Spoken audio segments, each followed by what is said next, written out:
Hi. I'm going to be doing a short video on how to bug out with your cats if you don't have a vehicle.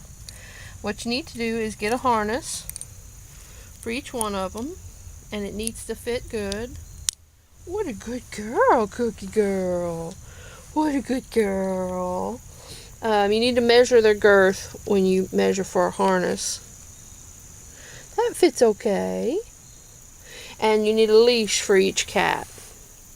And George, I'm not going to put one on all of them because it's going to upset them. But this is because, come here, Cookie, and I'll take it off. Just a minute. Come here, Cookie.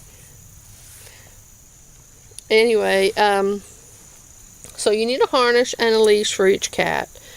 You can get these fairly inexpensive. You can get the harnesses and the leashes at the Dollar Tree, and they're fairly decent. You're going to pay about 5 times more, but you can get them at Walmart too. Okay, this is all the stuff that I kind of recommend to take with you.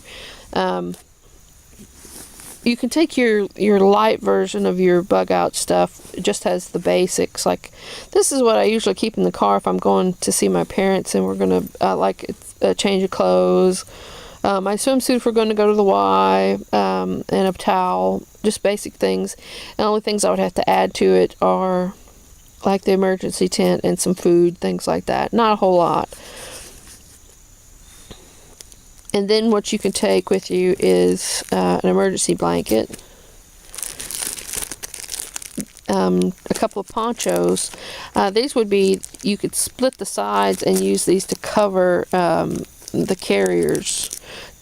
I'm going to cover them with this blanket, and that should keep the rain out and allow for airflow. But if it gets soaked, it's possible it could get in there, and since it's getting cold weather, it's not good for the cat to be wet when it's cold because they will get sick. That's why you should never bathe your cat when it's cold. You have to wait 3 days to let them outside after they've had a bath so that they can regain their body temperature. But duct tape, a flashlight, this is what I'm going to use to tie the blanket down. Their leashes, and the leashes should all be hooked together so that when you reach into your backpack to get them and you get one, you can get them all out at once and you don't have to go digging around for them. The water bottle with the sports cap,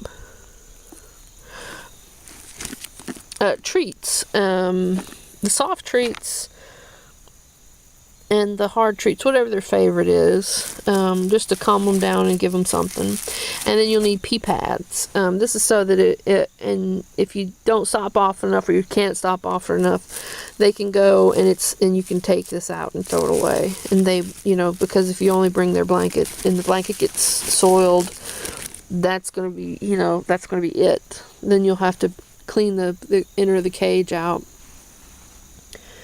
But those are the things that on top of whatever you would use for yourself to bug out, that I would add if you're going to bug out with your cats.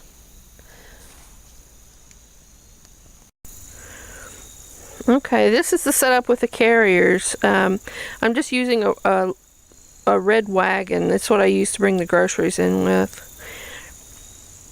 But you need to put a blanket in between them or something because the top one tends to shift if you don't.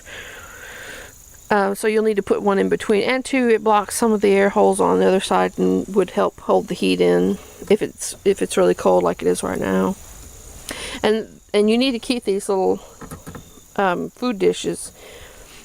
This is why you need a water bottle with a sports cap. It's so that you can kind of control the water when you have to water them, so it doesn't go inside the carrier and get their bedding wet. And you'll need to tie them down with at least 2 compression straps, and you can get those at Walmart. And on the back here, I've got just a bag of their food and a gallon of water. Okay, and this is how I've set it up with the blanket on top of it, just to keep it a little more rain out and for it to be a little warmer. and I just used the clothesline from the Dollar Tree and with the slip knots, and you need to secure that line to the wagon, not to the compression traps and not to the carriers when you tie it up. But that is how I would bug out with my kitties. Thanks for watching. Bye. Hi. A few things I neglected to add in the video were you will need to bring your cat's rabies license or registration or whatever you call it with you, the paperwork, not just the tag. And most shelters, that if you're having to go to a shelter or some kind of, you know, tornado shelter or something, they don't accept animals. And if they did, you would probably have to have your rabies registration, because that's something that's communicable to people. But and the other thing is, why harnesses and not collars? The reason I chose to go with a harness is because a cat will flip and donkey kick out of a collar, and they really can't do that with a harness.